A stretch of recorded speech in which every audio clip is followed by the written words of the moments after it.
Monday, May 19th, advanced class, we're going to get into stabbing people.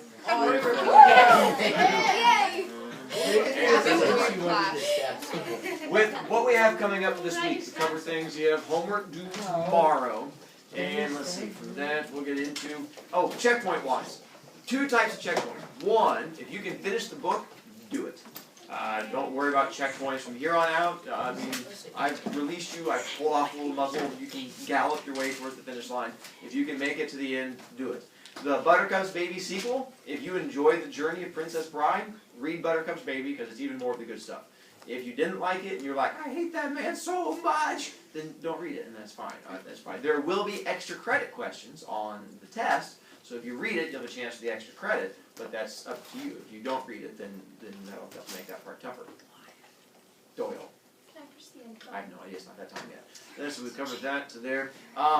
Otherwise, your main checkpoint is make sure you get through the end of chapter 5 for tomorrow, because I'll be talking about stuff towards the end of chapter 5. There's a scene between the man in black and Zini, and then there's a scene between the man in black and that Buttercup chick. So I'm going to talk about both of those scenes tomorrow, and then I'm going to start leading into stuff in chapter 6. If you've not read chapter 6, I'll be giving some stuff away, but not major, like spoiler, like go home and cry stuff, just little bits of stuff. And then Wednesday, we're looking at talking about the end of the book. Unless we don't. Let me give you guys an option. So, much more comfortable.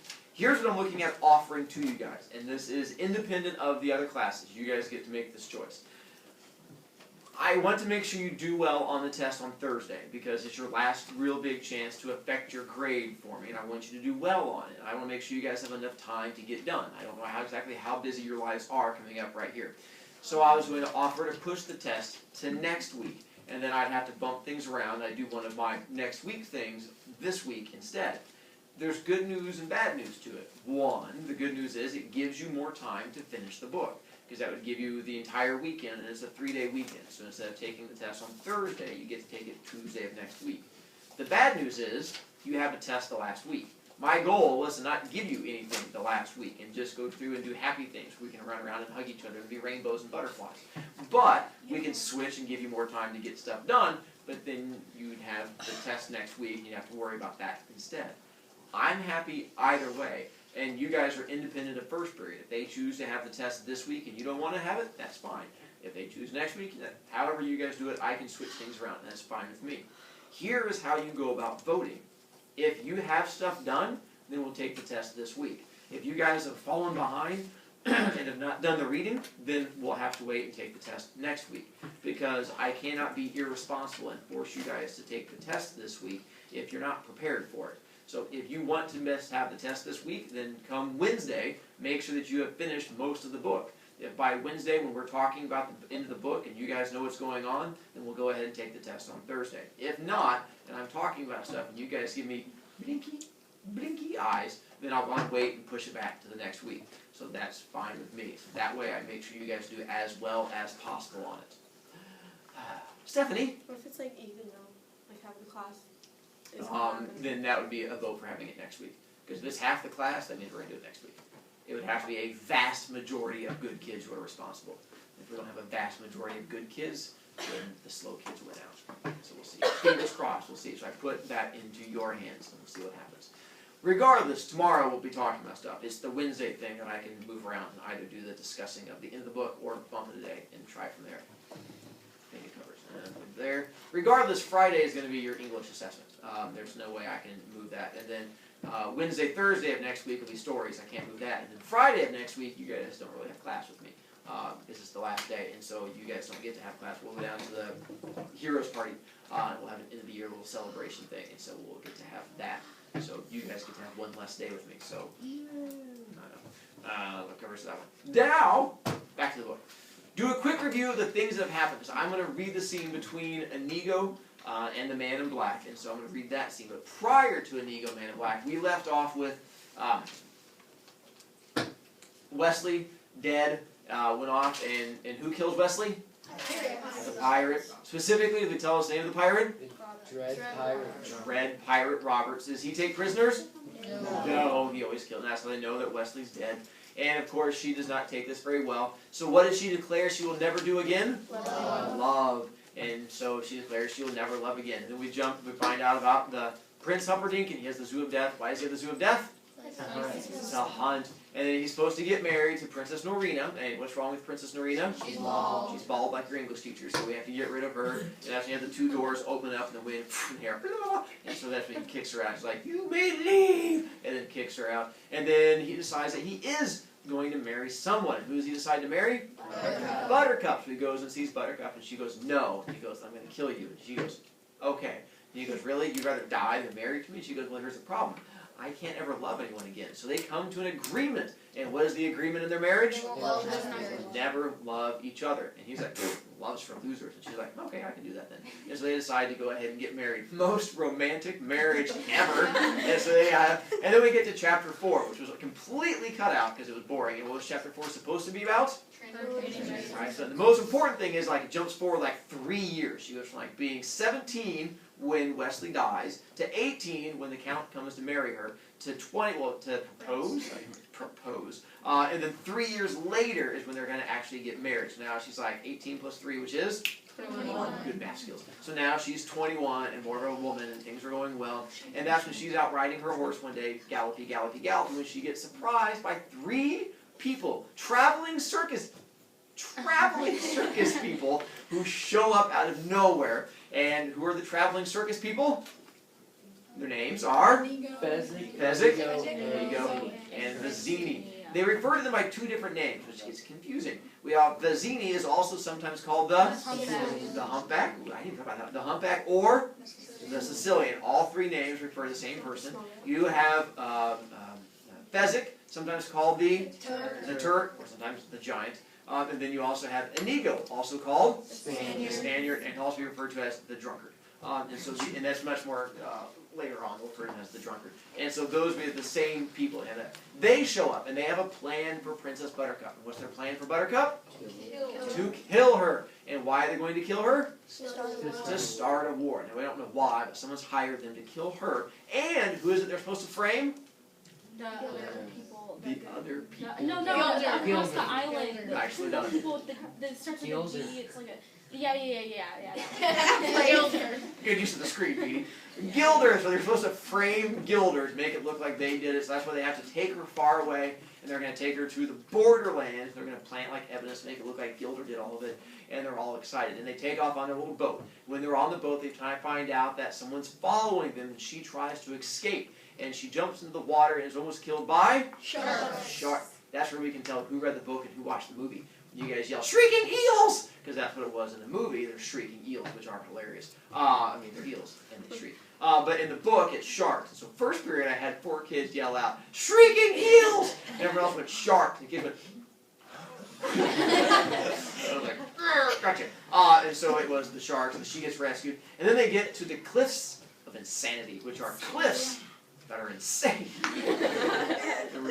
And how do they get up the cliffs of insanity? The rope. Nice. Who takes them up the rope? The guy. The giant! Vizzini. Vizzini just stops in the head while they go. Fezzik, the giant who pulls them all the way up. And this is when it turns out that someone is following them. And what is the man following them dressed in? Black. So he is called the Man in Black. So creative. And so that's where the Man in Black comes in. And so that's where we're going to jump in. Oh, I forgot also. The background of Inigo was because they had a whole background about Inigo and Domingo and Yestes and stuff like that. So this goes back to when Inigo was a small child. And his father was famous for what? Sword making. But it turns out his father didn't make them. Who was his father? Domingo Montoya. And then he's like, prepare to die. So, Domingo doesn't really make the swords. Who makes the really good swords? Right. Yes, or whatever his name is. So he's the one that does it. And eventually a man shows up, and it was something odd about him. What's odd about the man? 6 fingers. And his 6 fingers. And so he requests a sword from Domingo. So Domingo goes to Yesty and ends up being along for him to make the special sword. And eventually he brings the sword back, which is specially weighted because when you have swords, they have to be specially weighted so that you can, I'm not going to hit any of you, I swear. They have to be specially weighted so that you can use them. And if you have 6 fingers, it means your hand has to move up slightly farther, which throws off the weight. So you have to have it weighted just right to be able to hold it. Because when you fence with a sword, you'll be able to put your finger in there and it balances absolutely perfectly. So that's what part he has to go into. So he says, make for me a 6-fingered sword. Comes back after the time, he says, the sword, Domingo's made it, it's absolutely beautiful. And then before he can give it to the man who has the 6 fingers, what does the man with 6 fingers say? It's not good enough. It is not good enough. He refuses to give him the money. So Domingo, in a fit of anger, says, fine, you can't have this sword. Who's he give it to instead? His son. His son. He's like, I give it to my son. And of course, the 6-fingered man takes it really, really well. So what does he decide to do? Kill him. Yeah, he was like, oh, really? Fit, and just stabs him, and Domingo falls down dead. The child is Inigo. And Inigo, of course, takes it well, seeing his father get slain right in front of him, as children do. And what does he decide to do? Like go after him. Tries to do a sword fight. Once again, small child picks up sword and tries a sword fight with large man. Large man doesn't kill him, but leaves him with a present. And the present is? She scars him. Nice one, a scar down each cheek. And so he's like, you're too young to kill, it wouldn't even be fun. So it's pa-cha, but it's not too hard, a scar for life. And he does a little bit cut down each cheek, and then takes off and leaves him with the sword. Inigo grows up to become this really, really strong, fencing, swordy person. And what do you call when you reach the highest level? Master. Master, not beyond master. Wizard. The wizard of fencing, or the sword player, or stabbing people, whatever they call it. And so he becomes the wizard of stabbing people and stuff like that. And he's driven by one motivation the entire time. And what's his motivation? To kill the 6-fingered man. Actually, to find the 6-fingered man and then to kill him. And so that becomes his motivation throughout everything. So now he's all excited because he's on the top of the cliff and there's a man in black coming after him. And of course he wants to find out the man in black has 6 fingers. And that's where we are. And so you guys are on page 124. Welcome back. 20. I gotta get to the right page. And there we go. Halfway down. So that's where we got to. Inigo paced the cliff edge, fingers snapping. 50 feet below him now, the man in black still climbed. Inigo's impatience was beginning to bubble beyond control. He stared down with a slow progress. Find a crevice, jam in the hand. Find another crevice, jam in the other hand. 48 feet to go. Inigo slapped his sword handle, and his fingers snapping began to go faster. He examined the hooded climber, half hoping he'd be 6-fingered. But no. This one had the proper accompaniment of digits. 47 feet to go now. Now 46. Hello there! Inigo hollered when he could wait no more. The man in black glanced up and grunted. I've been watching you. The man in black nodded. Slow going, Inigo said. Look, I don't mean to be rude, the man in black said finally, but I'm rather busy just now, so try not to distract me. I'm sorry, Inigo said. The man in black grunted again. I don't suppose you could speed things up, Inigo said. If you want to speed things up so much, the man in black said, clearly quite angry now, you could lower a rope or a tree branch or find some other helpful thing to do. I could do that, Inigo agreed, but I don't think you'd accept my help because I'm only waiting up here so that I can kill you. That does put a damper on our relationship, the man in black said then. I'm afraid you'll just have to wait. 43 feet left. 41. I could give you my word as a Spaniard, Inigo said. No good, the man in black replied. I've known too many Spaniards. I'm going crazy up here, Inigo said. Anytime you want to change places, I'd be too happy to accept. 39 feet. And resting. The man in black just hung in space, feet dangling, the entire weight of his body, supported by the strength of his hand, jammed into the crevice. Come along now, Inigo pleaded. It's been a bit of a climb, the man in black explained. And I'm weary. I'll be fine in a quarter hour or so. Another quarter hour? Inconceivable, Miss Brovicast. Look, we've got a piece of extra rope up here we didn't need when we made our original climb. I'll just drop it down to you and grab hold, and I'll pull, and no good, the man in black repeated. You might pull, but then again you also just might let go, which, since you're in a hurry to kill me, would certainly do the job quickly. But you wouldn't ever have known I was going to kill you if I hadn't been the one to tell you. Doesn't that let you know I can be trusted? Frankly, and I hope you won't be insulted, no. There's no way you'll trust me. Nothing comes to mind. Suddenly Inigo raised his right hand high. I swear on the soul of Domingo Montoya, you will reach the top alive. The man in black was silent for a long time. Then he looked up. I do not know this Domingo of yours, but something in your tone says I must believe you. Throw me the rope. Inigo quickly tied it around a rock and dropped it over. The man in black grabbed hold, hung suspended alone in space. Inigo pulled. In a moment, the man in black was beside him. "Thank you," the man in black said, and he sank down on the rock. Inigo sat alongside him. "We'll wait until you're ready," he said. The man in black breathed deeply. Again, "Thank you. Why have you followed us? You carry baggage of much value." "We have no intention of selling," Inigo said. "That is your business." "And yours?" The man in black made no reply. Inigo stood and walked away, surveying the terrain over which they would battle. It was a splendid plateau, really, filled with trees for dodging around, and roots for tripping over, and small rocks for losing your balance on, and boulders for leaping off if you could climb on them fast enough, and bathing everything, the entire spot, moonlight. One could not ask for a more suitable testing ground for a duel, Inigo decided.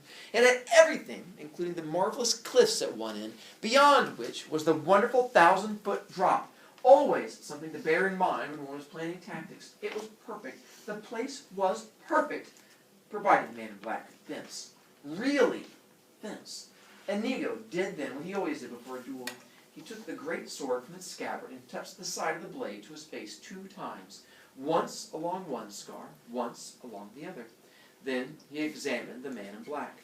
A fine sailor, yes. A mighty climber, no question.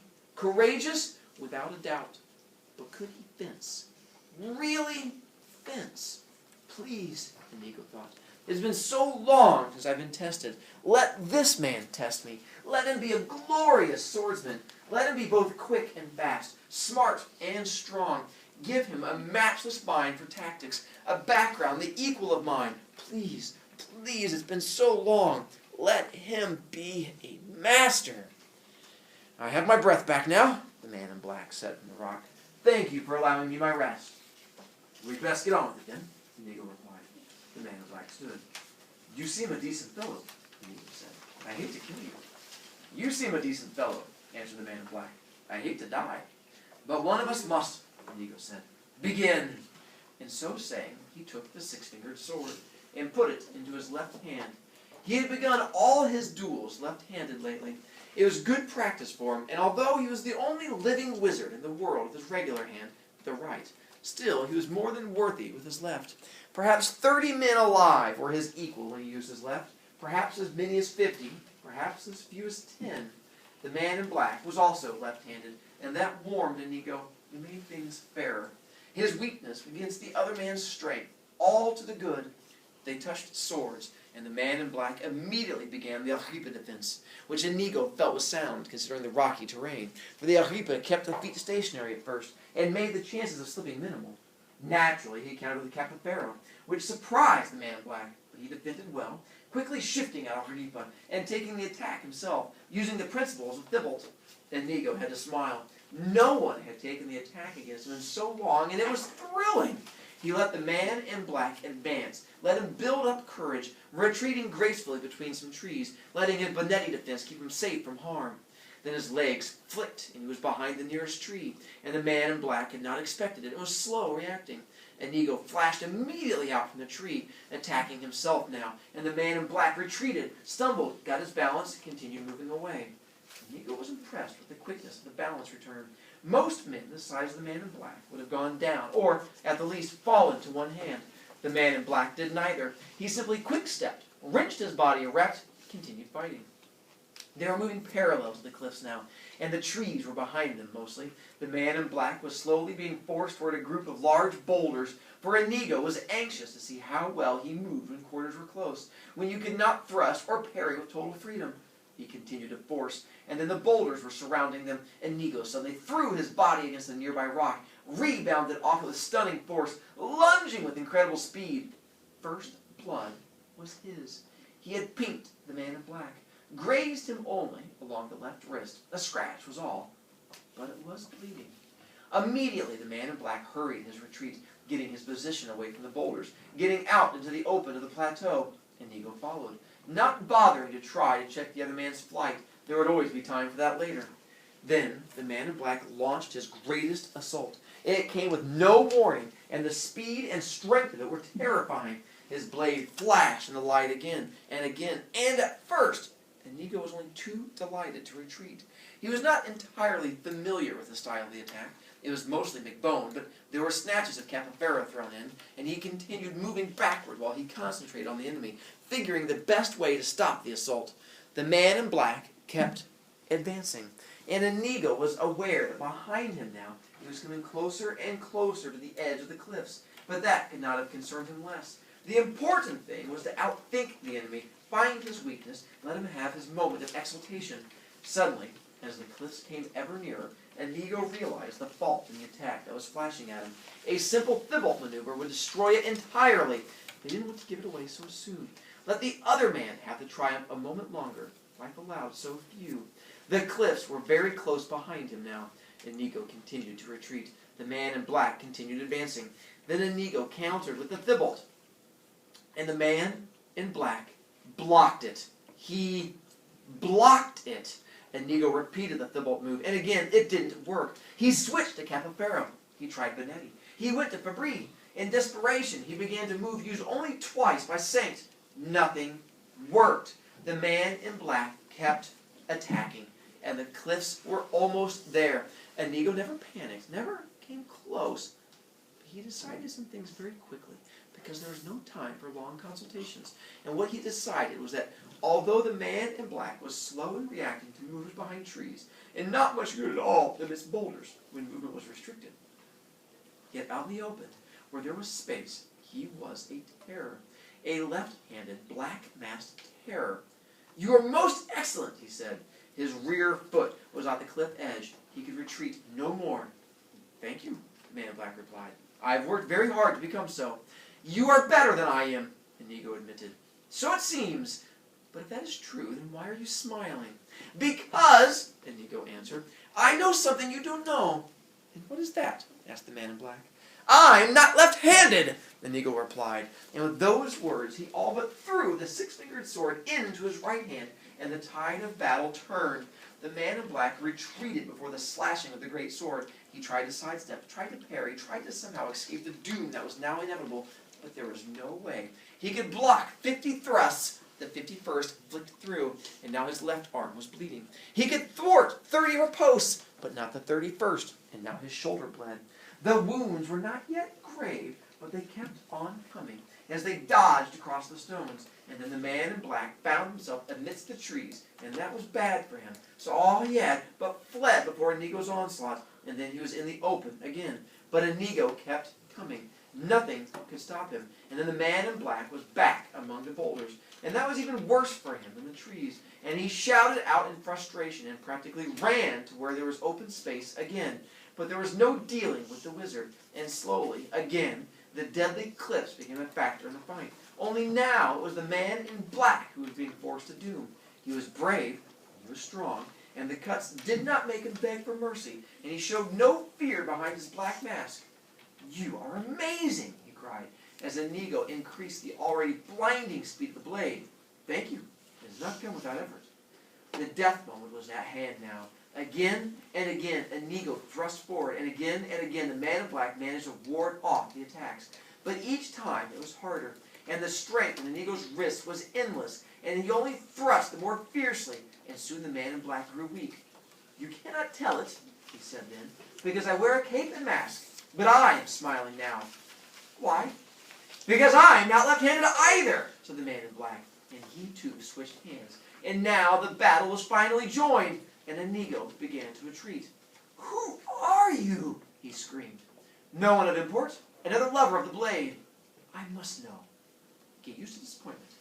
They flashed along the open plateau now, and the blades were both invisible. But oh, the earth trembled, and oh, the sky shook, and Inigo was losing. He tried to make for the trees, but the man in black would have none of it. He tried retreating to the boulders, but that was denied him too. And in the open, unthinkable as it was, the man in black was superior. Not much, but in a multitude of tiny ways, he was of a slightly higher quality. A hair quicker, a fraction stronger, a speck faster. Not really much at all, but it was enough. They met in Center Plateau for the final assault. Neither man conceded anything. The sound of metal clashing metal rose. A final burst of energy flew through Inigo's veins, and he made every attempt, tried every trick, used every hour of every day of his years of experience, but he was blocked by the man in black. He was shackled by the man in black. He was baffled, thwarted, muzzled, beaten by the man in black. A final flick, and the great six-fingered sword went flying from his hands. Inigo stood there, helpless. Then he dropped to his knees, bowed his head, closed his eyes. Do it quickly. May my hands fall from my wrists before I kill an artist like yourself, said the man in black. I would as soon destroy Da Vinci. However, and here he clubbed Inigo's head with the butt of his sword. Since I can't have you following me either, please understand that I hold you in the highest respect. He struck one more time, and the Spaniard fell unconscious. The man in black quickly tied Inigo's hands around a tree and left him there for the moment, sleeping and helpless. Then he sheathed his sword, picked up the Sicilian's trail, and raced into the night.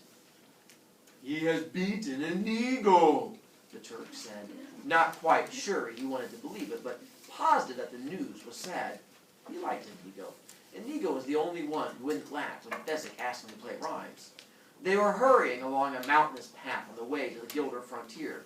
The path was narrow and strewn with rocks like cannonballs, so the Sicilian had a terrible time keeping up.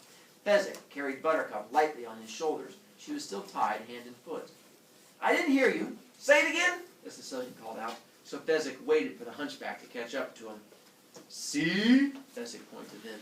Far down at the very bottom of the mountain path, the man in black could be seen running. Inigo's beaten. Inconceivable! Exploded the Sicilian. Fezzik never dared disagree with the hunchback. I'm so stupid, Fezzik nodded. Inigo is not lost to the man in black. He's defeated him. And to prove it, he has put on all the man in black's clothes, and masks, and hoods, and boots, and gained 80 pounds. The Sicilian, seeing as it's inconceivable, that means it's impossible. So then Fezzik tries to make it, he's like, oh, well, then that's inconceivable. Obviously, then that must be Inigo, which means he gained 80 pounds. That Fezzik.